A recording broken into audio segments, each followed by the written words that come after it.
A few years ago, I was driving through Washington State. Really beautiful there.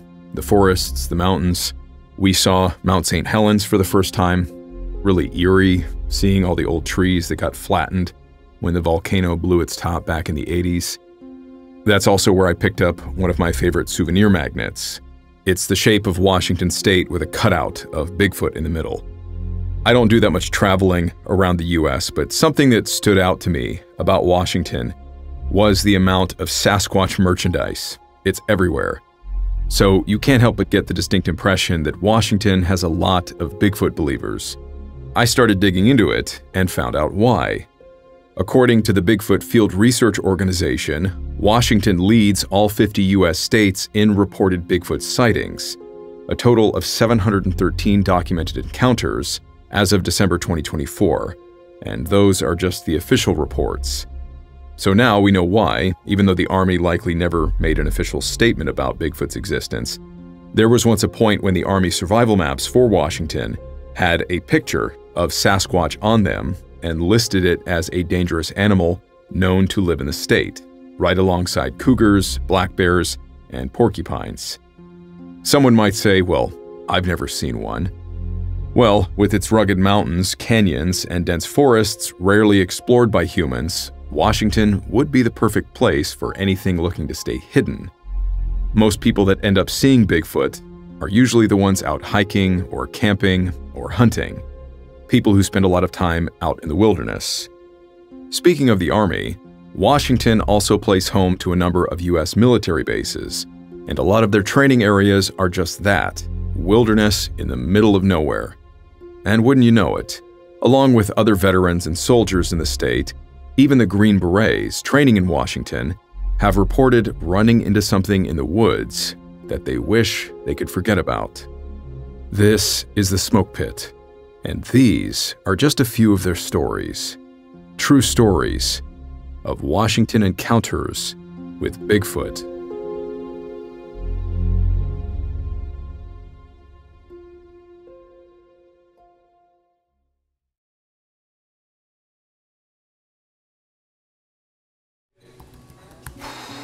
Ever feel like using the internet these days is not nearly as safe as it used to be? Well, you're right, it's not. Browsing the internet without using a VPN is like leaving the curtains open in the changing room. Everyone can see your private information. Every time you log on at an airport, cafe, your home, your data is at risk. Hackers, internet service providers, they can all see what you're doing online. In light of this, I want to thank Private Internet Access for sponsoring this video. I can download the app at the link below, and setting it up was extremely easy. Watch this. Click, connect, done. Something I've been using Private Internet Access for often is to unlock geo-restricted content. You want to watch a show that's only available in Japan, just switch your location and boom, you've got access. Speaking of Japan, did you know you can use Private Internet Access to get cheaper flight tickets and other deals? When we were planning a trip to Tokyo recently, I first switched my IP to Japan, searched for flight prices in yen, and saved $700. Private Internet Access lets you pick from 91 different countries and all 50 US states, so you can browse like a local anywhere. Go to piavpn.com/wartime stories or click the link in the description or scan the QR code to get an exclusive 83% off Private Internet Access with 4 months free. All right, let's get back to the stories.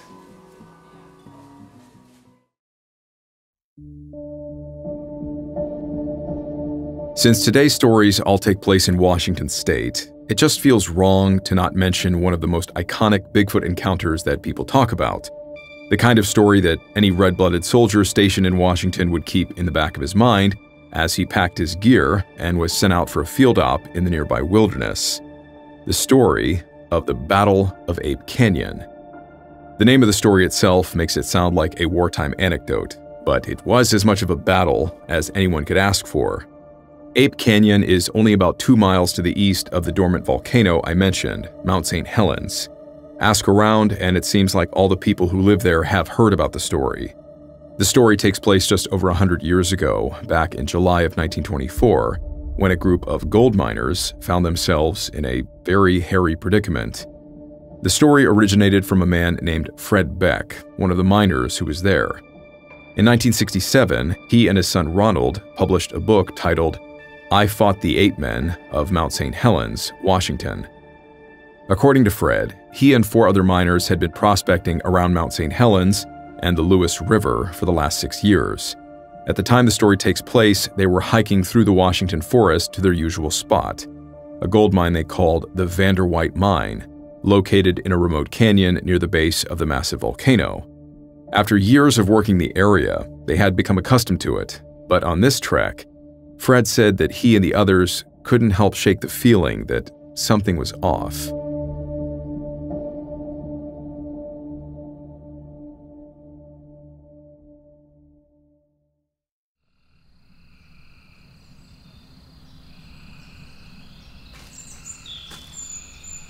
Hank, you okay? What you doing out here? Shh. You hear that? Yeah. Now, wait for it. What the hell? They've been going back and forth like this for an hour now.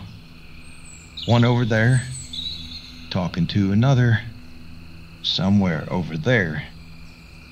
And they's getting closer. What you think they are? Coyotes? Wolves, maybe? No, bigger. Whatever they is, I got a feeling they's looking at us right now.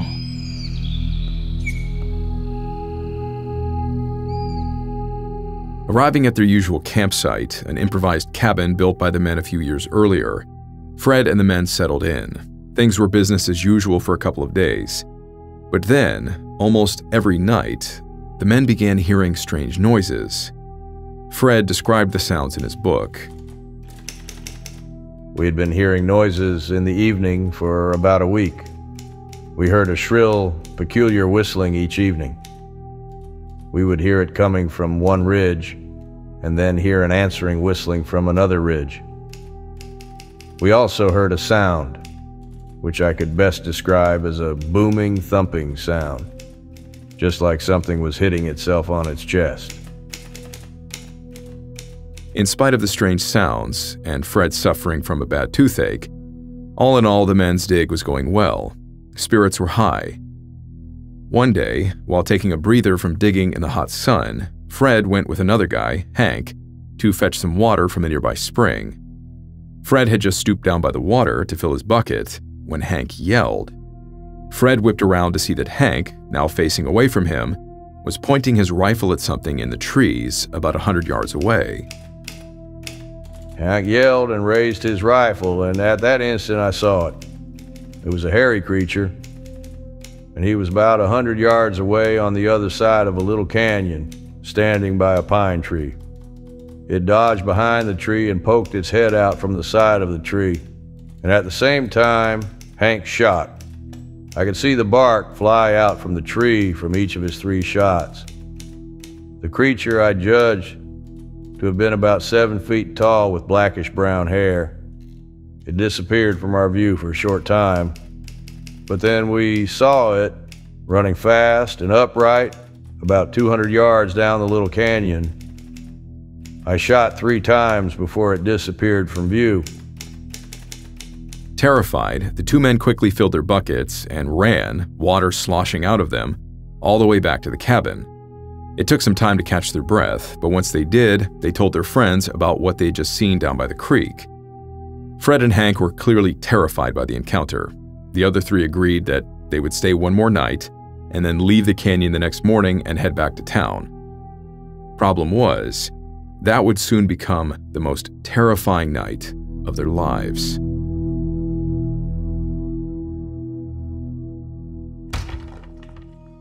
Around midnight, the miners were suddenly woken up by loud banging noises against the cabin. It sounded like large rocks were being thrown at it. Sure enough, something was throwing rocks at them, big ones, big enough that they were starting to splinter the stacked logs that made up the cabin walls. The men grabbed their rifles and pistols, unsure of what to do. Going outside certainly seemed like the worst idea. The cabin didn't have any windows, but the massive rocks were starting to break open small gaps between the logs. The men used these to try to see what was outside. What they saw horrified them. Their cabin was surrounded by at least 3 large, hairy creatures standing on 2 legs. They watched the creatures moving around the cabin, picking up large boulders and hurling them towards it. Whatever these things were, they could tell they weren't human, but they seemed far more intelligent than most animals. The only time we shot our guns that night was when the creatures were attacking our cabin. When they would quiet down for a few minutes, we would quit shooting. I told the rest of the party that maybe if they saw we were only shooting when they attacked, they might realize we were only defending ourselves. We could have had clear shots at them through the opening left by the chinking had we chosen to shoot. We did shoot, however, when they climbed up on our roof. We shot round after round through the roof. We had to brace the hewed log door with a long pole taken from the bunk bed. The creatures were pushing against it and the whole door vibrated from the impact. We responded by firing many more rounds through the door. They pushed against the walls of the cabin as if trying to push the cabin over, but this was pretty much an impossibility. Hank and I did most of the shooting. The rest of the party crowded to the far end of the cabin, guns in their hands. The attack continued the remainder of the night, with only short intervals between. A most profound and frightening experience occurred when one of the creatures, being close to the cabin, reached an arm through the gap in the wall and grabbed one of our axes by the handle. Before the thing could pull the axe out, I turned the head of the axe upright so that it caught on the logs. And at the same time, Hank shot, barely missing my hand. None of the men slept that night. The attacks continued until dawn. Only when it started to get light, the creatures finally appeared to leave. The men weren't sure if they would get another chance, so they took the opportunity to leave the area themselves. They thought it was best to leave most of the gear behind, since it would slow them down. Hopefully, they'd be able to come back another time and get it. But even if not, their lives were more valuable. Grabbing their weapons, after one final look through the gaps in the walls, they removed the wood brace from the door and cautiously stepped outside. But after scanning the surrounding canyon, it was Fred who saw it first, one of the creatures standing near the edge of a nearby cliff. It was not long before I saw one of the ape-like creatures standing about 80 yards away near the edge of the canyon. I shot 3 times and it toppled over the cliff down into the gorge, some 400 feet below. For reasons we can only guess, although completely understandable, Fred said that he and the other men all agreed to say nothing about the incident to anyone. In the end, they were so disturbed by the whole ordeal that they decided to never go back to the Vanderwhite mine. No amount of gold was worth dying for. In spite of their agreement, the story eventually got out. Frank said in his book that his friend Hank spilled the beans and reported the incident to the local park rangers. Maybe he had hoped to make sure nobody got hurt from wandering into the area themselves. But from there, things snowballed until the story of the so-called Mountain Devils was making headlines. Thousands of people flocked to what was eventually dubbed Ape Canyon from all over the country, hoping to catch a glimpse of the strange creatures seen by a group of gold miners. Even a well-known big game hunter armed with an elephant gun traveled all the way from England with hopes of bagging one for his exotic collection. Despite being hounded by reporters, Fred and the other men were never known to speak openly about what had happened, at least not without a lot of persistence. Fred would eventually be goaded into leading 2 reporters and a park ranger back to the cabin site. Fred also left most of their names out of his book for their own privacy. 2 of the men's identities remain unknown. Aside from Fred's book, the only reason we do know more about the men involved is because their family members eventually came forward about the incident many years later. The names of 3 of the men are generally accepted to be Leroy Smith, Marion Smith, though it's unclear if they're related, and of course, Fred Beck. Frank later clarified that the man he referred to in his book as Hank was a pseudonym he used, since the man he was referring to was a key figure in the story, what with his telling the park rangers about the story, and the whole thing ending up getting out of control and being released to the public. Probably because of their unwillingness to speak about it, a lot of questions remain unanswered. In the 100 years since the Battle of Ape Canyon, the site of the encounter has changed significantly, thanks to the 1981 eruption of Mount St. Helens. However, in 2013, researcher Mark Mersell located what he believed to be the foundations of the cabin used by the miners. Ominously, Mark said that, buried in the dirt, he found numerous spent shell casings. These would match to the rifles Fred Beck said that he and Hank were carrying on the night of the attack. All of this to say, whatever we think about these creatures, based on Fred's story, it seems that they might be territorial. They can also be highly aggressive, and even gunfire might not be enough to keep them away. But unfortunately, because of the Army's safety regulations, most soldiers training in the field don't actually carry live ammunition with them. These following stories would have us wondering if the soldiers training in the woods of Washington shouldn't be given some kind of exception to this rule.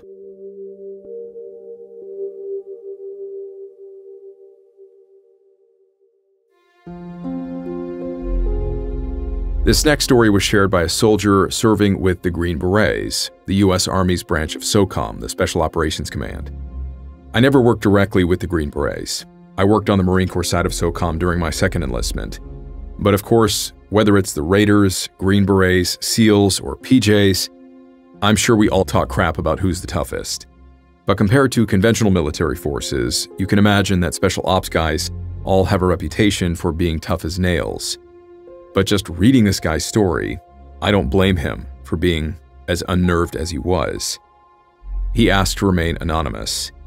During some PMT drills, or pre-mission training, that he was conducting on Fort Lewis in Washington, he recounted what happened to him while patrolling through the woods at night with his team. 2006, Fort Lewis, Washington. I was previously deployed to Bosnia and Afghanistan and was the 18th Charlie Special Forces engineer on the team. We were doing an exercise, patrolling, reacting to contact, and breaking contact drills during PMT before we deployed to Iraq. We were in one of the really remote training areas of Fort Lewis. The whole exercise was kind of last minute, so it was all we had available. We were near the towns of Rainier and Yelm in an area called Skookumchuck, super remote and basically in the shadow of Mount Rainier. At night, we would go to 33% security in our patrol base, but we kept coming into contact with something that none of us could figure out.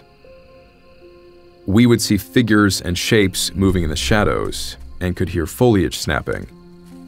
Fort Lewis is cloudy 90% of the time, so night vision goggles were practically useless, but we had them. The thermals that we had been using back then were okay, but they burned through batteries and were heavy, so we didn't take them. We left them in the arms room. At first, we thought that these noises and all this stuff going on might be local hillbillies and rednecks up to no good, tracking us. I mean, a dozen full-auto M4s with lasers, optics, night vision goggles, and radios is worth a lot of money. They might have been trying to steal them. Out in Washington, we knew there were bears, large cats, and other wildlife, so even though our command didn't know about it, we all carried 2 mags of unaccounted-for range ammo, just in case. We had basically taken the ammo off the range when nobody was looking. But eventually, we bumped up from 33% to 50% security, so half of our guys are awake, and our team sergeant and commander decided that training was over. The liability of whatever was going on out there wasn't worth the squeeze, so to speak. Soon the order was given. Live mags were loaded, but no rounds chambered. Not yet, anyway. We started backtracking on the trail we came in on, but my senior said something was off. And then we saw them. Tracks. They were hard to make out in the dark, but they were large.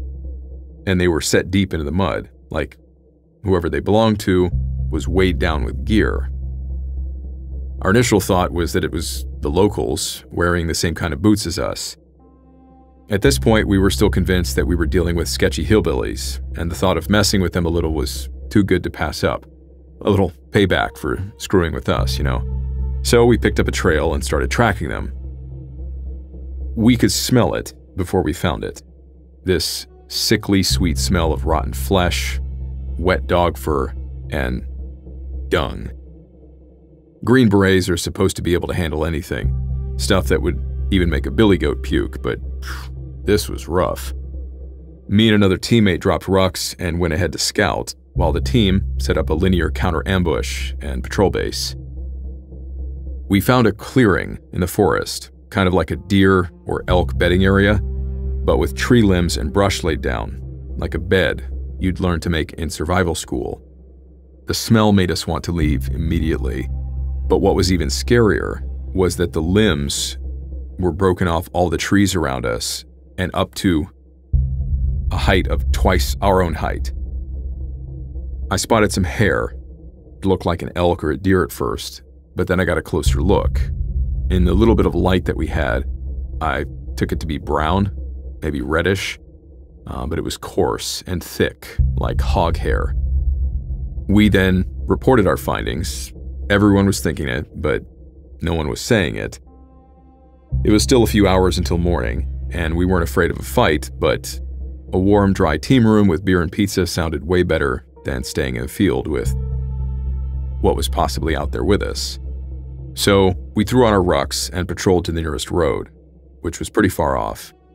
And the whole time, we could all hear and feel that we were being followed, but from a distance. You could almost feel a level of mutual respect in the mountain air. They must have known we were different from other humans because of the way we moved, slowly, tactically conserving our energy, ready for a fight if it came to it. We'd clearly worn out our welcome in that remote training area, but if it came to a fight, we each had 60 rounds and knew how to use them. Just as it was getting light and everyone's nerves were on edge, we saw headlights on the road. It was an LMTV, and we flagged it down and got a ride back to the compound. To this day, I still believe that we stumbled into the territory of more than one Sasquatch. And if we'd acted any differently, things could have turned out badly for both sides.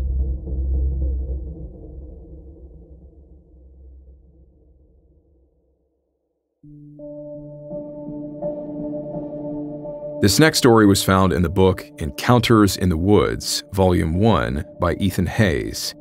The account, written by the son of a Marine Corps veteran, details a chilling run-in that the two had while hiking along a remote trail in Washington. It was fall, and I was hiking with my dad. I hadn't seen him in a while, and we both hadn't been out hiking in a long time. I researched some trails, looking for one that was off the beaten path. One thing I didn't want to do was get stuck behind a bunch of people or have to worry about parking.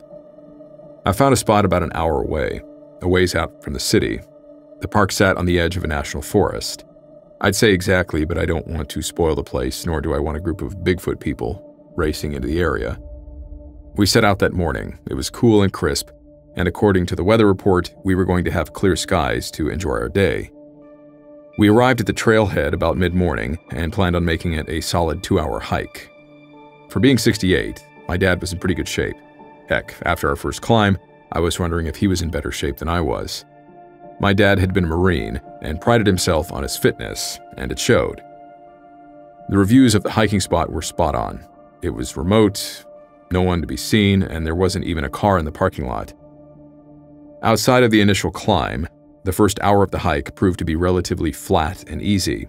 We crossed over several large fields and had a forest of pines to go through before we turned to head back.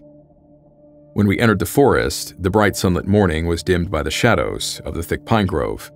We both stopped and took it all in. It was beautiful.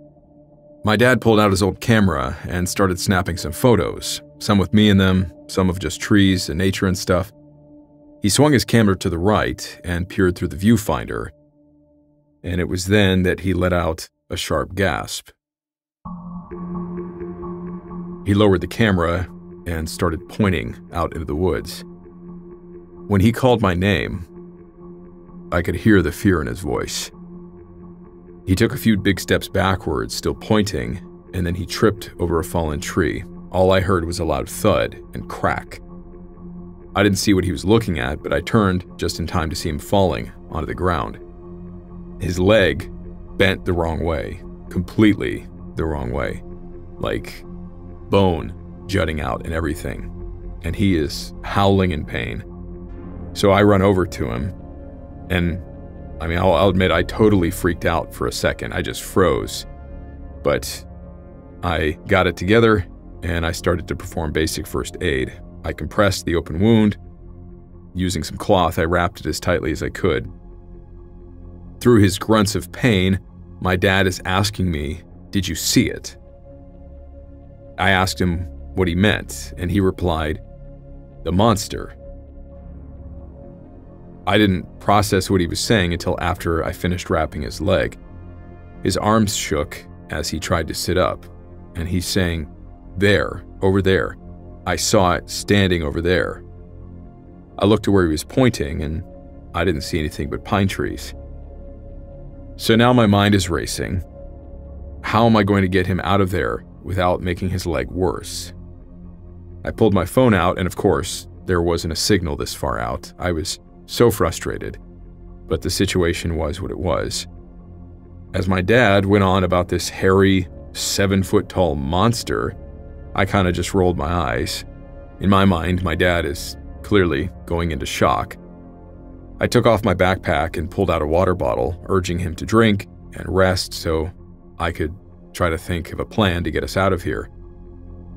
But he wasn't having any of it. He just wanted to leave right away. So I made him a deal. If I went to investigate what he saw, he would take a moment to rest and get some water in him. He nodded in agreement and took the water bottle. I got up and turned to look where he saw this monster. And again, all I saw was just tall pine trees and some small saplings, which were scattered along the ground. I took a few steps, but then stopped when I heard a branch snap loudly to my left. I looked, but nothing, just more trees. I stared for a minute, ready to just write all this off, when I saw something move. At first, I thought it was the wind blowing a branch or leaves, but these were pines, and pines don't have leaves. And it was too low, down on a tree, to be a branch. I kept my eyes glued to the spot, because something was there. Something dark that was just barely sticking out from the side of the tree. My mind went into overdrive trying to think of a normal explanation, but I was starting to get worried. What could this be blowing in the breeze? Because it sure as hell looked like long hair. I closed my eyes, took a breath, and looked again. Gone. It was just gone. My heart sank, and I had this gnawing sensation starting in my gut. If it was no longer there, then whatever it was had moved. And if it had moved, then whatever it was alive. My dad called out to me, asking what I was looking at. I didn't answer. I wasn't ready to admit that maybe he was right. I have always thought about myself as a science guy, and a monster in the woods, that just wasn't science. That was science fiction at best. Hell, it was pseudoscience. Dad called out to me again, but I kept my eyes fixed on the spot where I thought I saw something, and it was then that I heard my dad cry out in pain. I was about to turn my attention towards him when whatever the hell was watching us peeked out from around the tree for a split second. At the sight of it, I nearly fell over in shock. It was a face, a human-like face, but it wasn't human. It's hard to explain. It had all the features of a human face, but it simply was not human. Many of the features were larger or slightly different, and its head was elongated at the top or cone-shaped. The face had hair, and where there wasn't, the skin was grayish in color. Its eyes were large, and its nose was flat and wide. I took a few steps back, my eyes still glued on where I'd seen the face pop out, before turning back and running towards my dad. By the look on my face, he knew I'd now seen what he saw. I immediately told him that we needed to go, and even though he was in a lot of pain, he didn't argue. I squatted down, getting ready to lift him up. I wrapped one of my arms under my dad's shoulders and pressed him up until we were both standing. I told him that I would do my best, but he was going to have to hop on his good leg. As we began making our way down the trail, we heard a knocking sound behind us. We both knew what made it, and it only made us want to move faster. But that only lasted a few hops, and my dad was quickly getting worn out. I can only imagine how much pain he was in with that kind of break. Then, all of a sudden, a rock landed just feet from us. I was now tempted to just pick my dad up in a fireman's carry and haul him out. I was terrified. And now I wondered if the thing was pursuing us or just trying to get us to leave. I wanted to turn around and look back, but I couldn't bring myself to do it. Just as we finally exited the woods, another rock, this one quite large, smashed through the tall grass of the field we were in. Whatever that thing was could have easily caught up with us by now, but it hadn't. I think it just wanted to scare us and make us leave. Well, message received. As we made our way further and further away from the pines, our fear began to die down. After we were a good 300 or so feet away, we stopped and caught our breath. It was at that point I looked over my shoulder and I could finally see the creature, in its entirety. He was on the edge of the tree line, just in the shadows. So my hunch was correct. It seemed like it just wanted us to go away. I think we must have entered its territory and it came to check us out, and then the rocks must have been its way of warning us and telling us to leave. Thinking about bears or something, I thought maybe it had little ones around, or, this is just what it does. It's territorial. I'm probably not ever going to find out, because after we made it back to our car safely, I decided I'm never going back there. I do wonder if other people had similar encounters there, or was it just the right timing that me and my dad happened to be walking through the area when it was there. I took my dad to the hospital, and his leg is fine. He's back stronger than ever. And in fact, I'm seeing him this weekend. But this time, we plan on going fishing.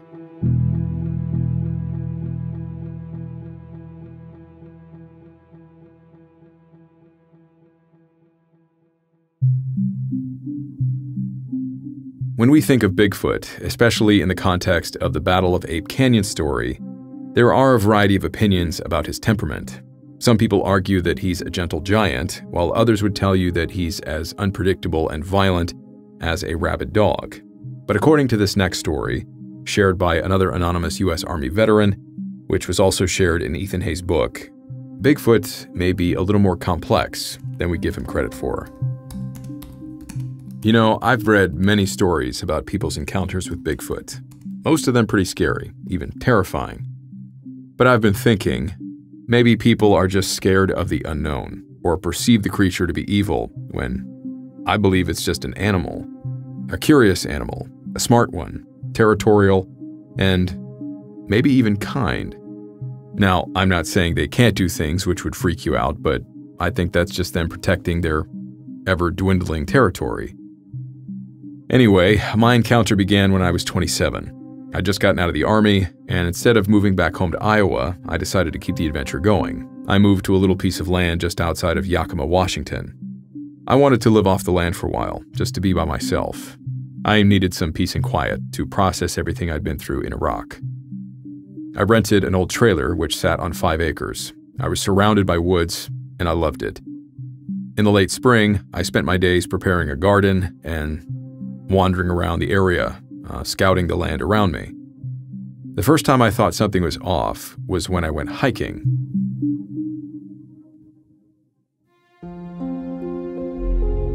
While exploring the woods around my place, I found some interesting tree structures.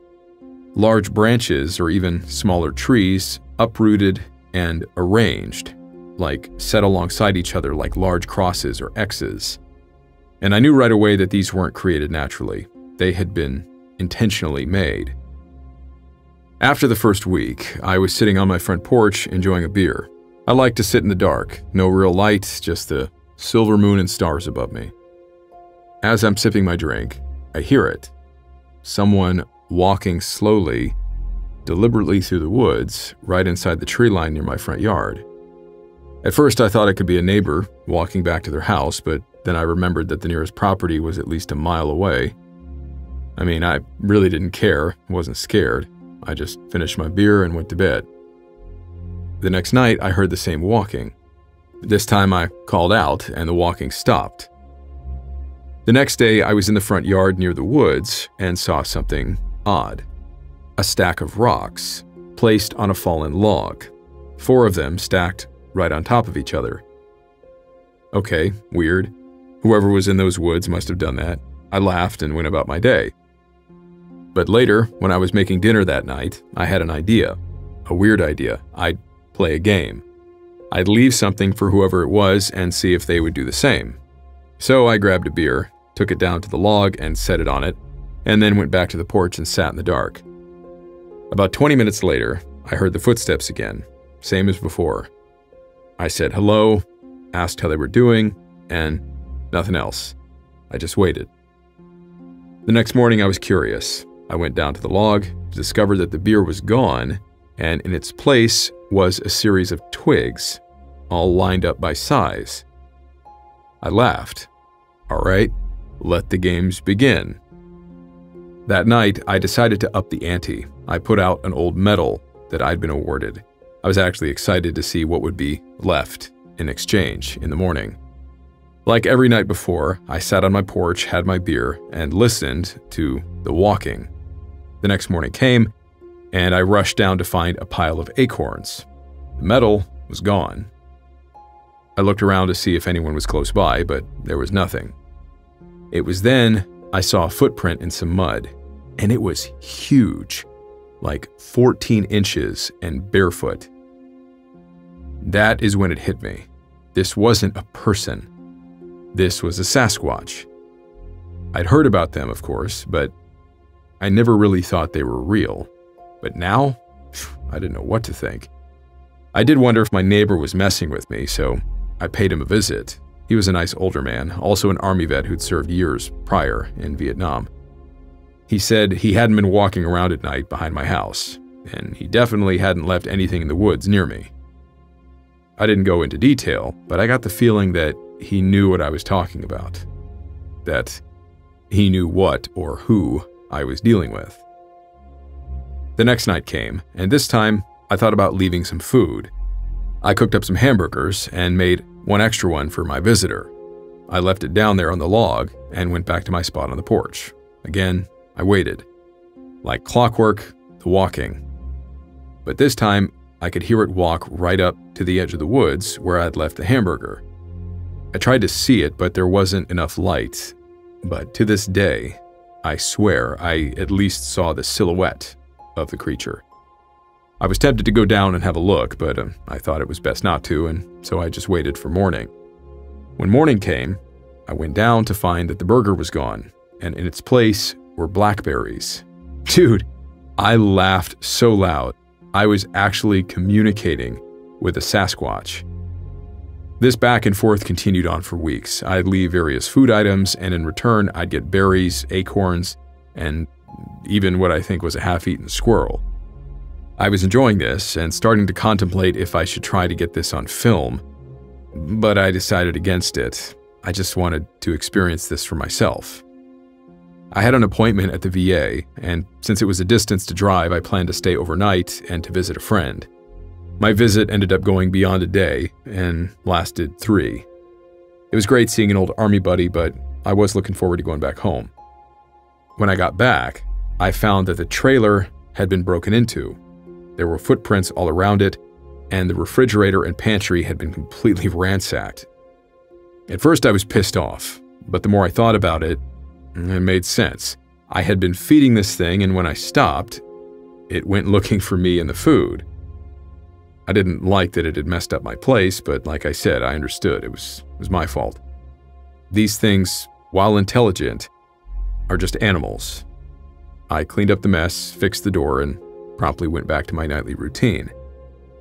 For another 9 months, I'd leave something and would be given an item in return. I did ask it not to come back to my house. I kind of shouted at it. And you know what? It never did. I never once felt fear. Then again, I'd seen what real terror was in Iraq. So a hungry animal who was smart enough to leave gifts, for me, wasn't terrifying. I've since left the area, and I don't live there anymore, but I often wonder what happened to it, and if whoever is living there is enjoying the creature's company, like I did.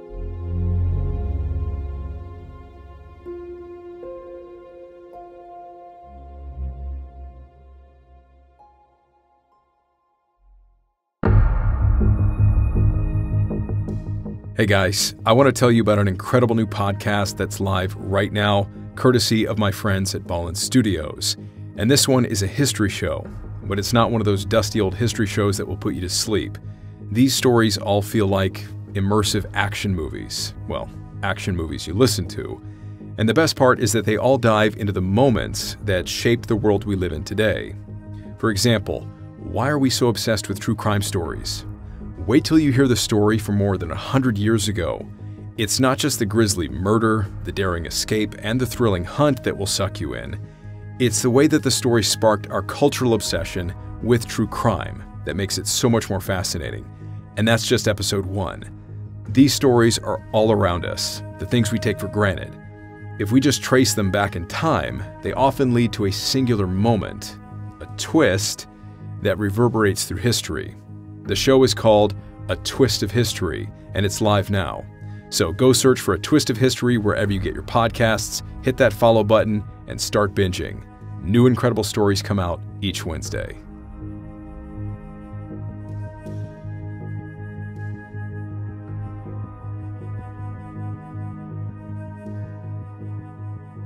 Hey guys, thank you for sticking around here for the after action and the credits. Every Bigfoot episode I do is just one more nail in the coffin of my disbelief in these creatures. I have to do a callback to the Jane Goodall quote. When she was asked about Bigfoots, I pointed this out in the Yeti episode. But she herself said, look, I've heard so many of these stories from so many different people, and they're so sincere that you have to believe them. I've never seen one, not sure if I really want to see one. It gives me a lot of incentive hearing these stories not to ever want to go back into the woods. I couldn't imagine the feeling. I've sat down in a jungle and had spiders crawling across my face, and I freaked out over that. I've woken up to centipedes crawling across my skin underneath my camis. I've swam in waters with hundreds of hammerhead sharks swimming below me. I couldn't imagine the feeling of patrolling through the woods during training, finding what that Green Beret found, and then realizing two things. One, these things actually exist, and two, they are in the woods with us, and they are very close by. Can't imagine how that would make you feel, but it had to be extremely unnerving. And obviously we had some other experiences that give kind of a mixed bag of these creatures and whether they're more gentle, whether they're more aggressive. I think most animals can go either way, right? It just depends on what kind of mood that they're in at the time. The last thing I did want to mention, calling back to my experience visiting Mount St. Helens, I would highly recommend it. If you're ever driving through Washington and you have time, I would definitely check out the volcano. It's a little bit off the highway, but it was breathtaking. Just seeing the devastation, seeing how big it was. We went to the visitor center, and the one thing that stuck with me, and this is probably because I'm a radio frequency nerd and I have sound waves and amplitude and longitude and all that sort of stuff. Well, the sound wave from the explosion, because that volcano basically just blew its top off like a cork, the sound wave was so big, it went so high up that by the time it came back down, it was like, 80 to 100 miles away, if I remember correctly. The noise was so big that people who lived within that approximately 100-mile distance from the mountain, they never heard the explosion. They got the shock wave and the heat wave, but they didn't hear it. It was just silent because the sound was too big to reach them. It went over them, if that makes sense. Just really blew my mind. Like, that's how sound works. It can be that big that you couldn't hear it if you were that close. You would just think that the people standing next to the volcano all would have had their eardrums shattered. But no, people 100 miles away had all of their glass windows broken. So anyway, thank you for watching, thank you for listening, thank you for subscribing, liking, sharing these videos, everything you guys do to support the channel. As always, a huge shout out to both my Patreon and YouTube channel members that you see here. May God be with each and every one of you, no matter what you are dealing with. And I will see you in the next episode.